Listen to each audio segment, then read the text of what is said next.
L'histoire a montré. Ce n'est pas une fiction, c'est une réalité sociologique facilement démontrable.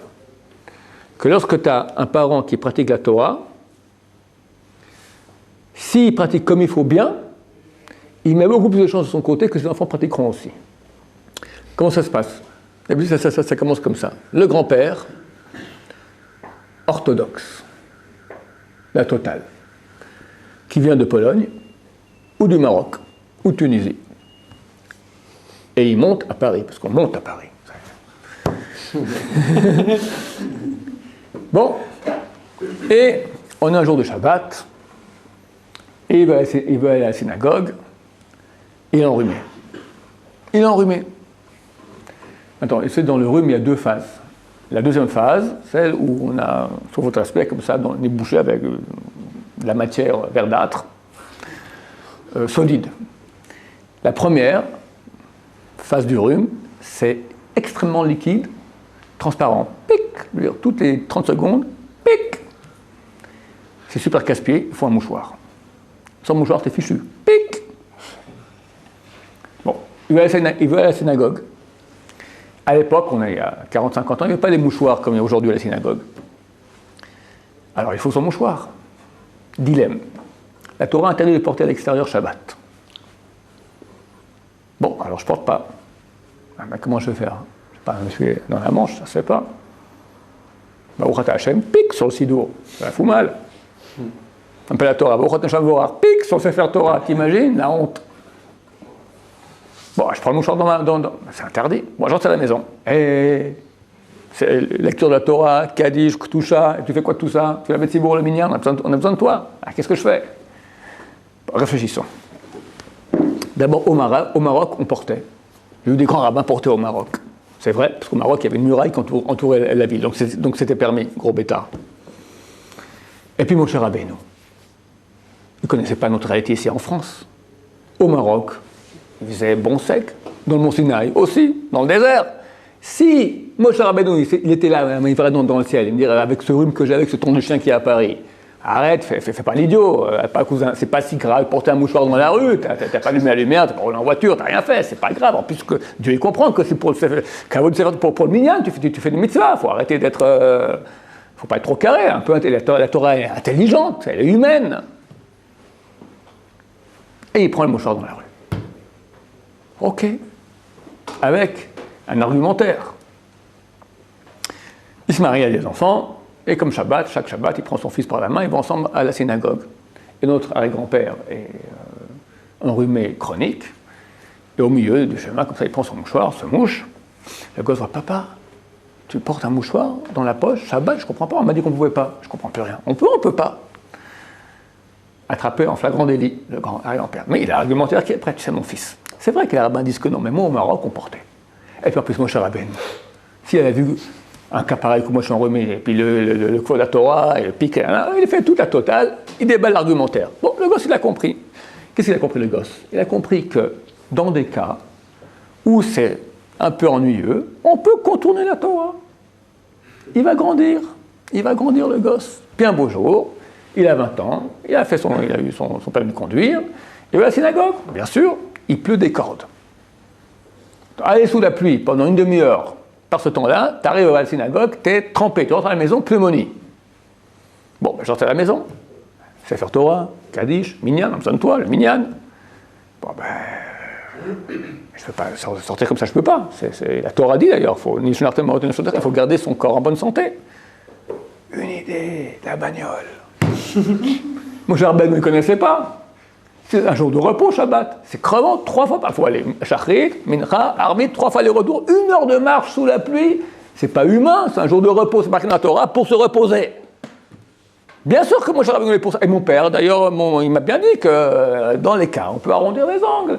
Bien sûr, on prend la voiture. Comme ça, au moins, je ferai une prière dispo, je serai bien. Voilà, c'est Kvod Shabbat, l'honneur du Shabbat. Il va sur la route, content, il voit le rabbin sous la pluie, compris celui-là, dans le ghetto, d'accord? Rabbin obscurantiste moyenâgeux. Son fils, notre père, kidouche. Chérie, baisse la télévision, je fais le kidouche. Mais non. Ben oui. Mais parce que dans des centaines de milliers de familles, c'est comme ça que ça se passe. Avec la télé? Bien sûr, on baisse le son pour la kilo, Kvod Shabbat, on baisse le son, on baisse avec la télévision. Même les bougies de Shabbat, des fois sur la télévision, des fois après l'entrée de Shabbat. Les bougies, c'est sacro, il faut allumer les bougies, c'est Kvod Shabbat, des fois après. Des fois en été, ça rentre, en hiver, à 4h30 du travail, allumer les bougies. C'est important, et on garde les choses essentielles.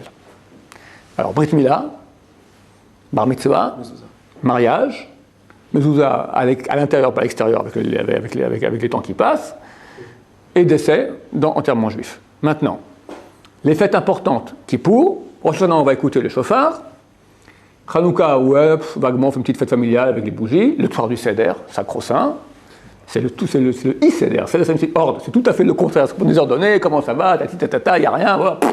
D'accord?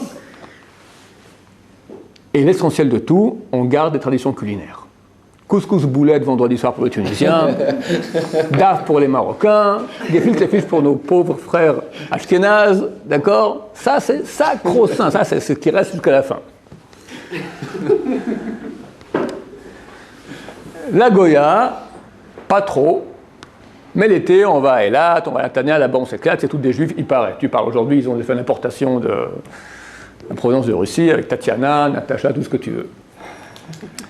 Notre génération, on va à la fac, on se sent juif, on est dans le mouvement, machin, l'UEJF, tatati, tatata, pro-sioniste, tatata. Et puis il y a, comment on appelle ce coup-là? Allez, Suzanne. Yeux bleus, cheveux blonds, mignonne, gentille.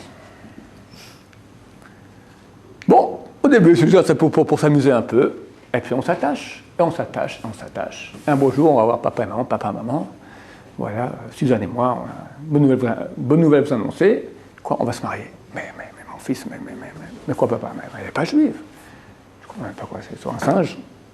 C'est un singe, tu la connais, Suzanne. Je m'entends avec elle, elle veut mon bonheur, je suis heureux avec elle. Rachel et Sarah, j'ai essayé. Elles sont casse-pieds, elles sont dures, elles sont jamais contentes. Et puis j'ai amené Suzanne à la synagogue. Elle a adoré. Elle a trouvé ça tellement solennel. Elle a pris le sidour. Elle ne sait pas très bien encore dans quel sens on lit comme ça. Elle m'a raconté qu'elle pouvait se concentrer à côté d'elle, Rachel et Sarah, papoter sans cesse de la shonara. T'as vu lui, t'as vu machin. Alors qu'est-ce que tu préfères, une Rachel tordue ou une Suzanne qui soit droite? Puis, dis pas à maman, je ne vais pas la rendre jalouse, elle fait la daf, Suzanne, mieux que maman.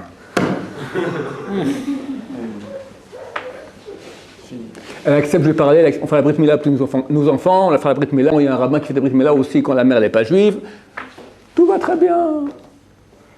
Et puis, elle adore Israël, elle veut habiter Israël. Alors, et voilà. Moi, ça me suffit maintenant, je suis un juif du cœur, très bien. Ton fils sera moitié du corps, ton petit-fils sera goy. Et ça, c'est pas une fiction, c'est une réalité qui nous concerne tous. Quelqu'un qui fait du moitié-moitié, il met toutes les chances. Il y a des exceptions toujours. Des grands religieux qui ont des enfants complètement goy, et des grands goy qui ont des enfants, je parle des juifs qui se comportent comme des goy, qui pour venir ont des enfants qui sont des grands rabbins. Ça arrive, ce sont des exceptions. On doit mettre toutes les chances de notre côté. Quand on est intègre, quand on est droit, quand le fils il voit qu'au-dessus de tout il y a la Torah, qu'on est prêt à tous les sacrifices pour la Torah, ça rentre dans sa moelle épinière. Il comprend que la Torah c'est au-dessus de tout. Ça continue.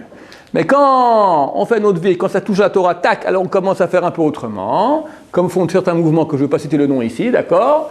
Juif mollo, on fait la vie, on est juif, tout ça, mais il ne faut pas pousser, d'accord? Et bien ça fait qu'à la fin il n'y a plus rien. Et ça c'est une réalité. Les mouvements libéraux sont florissants. De quoi? Il n'y a pas d'arrière-petit-fils de libéral.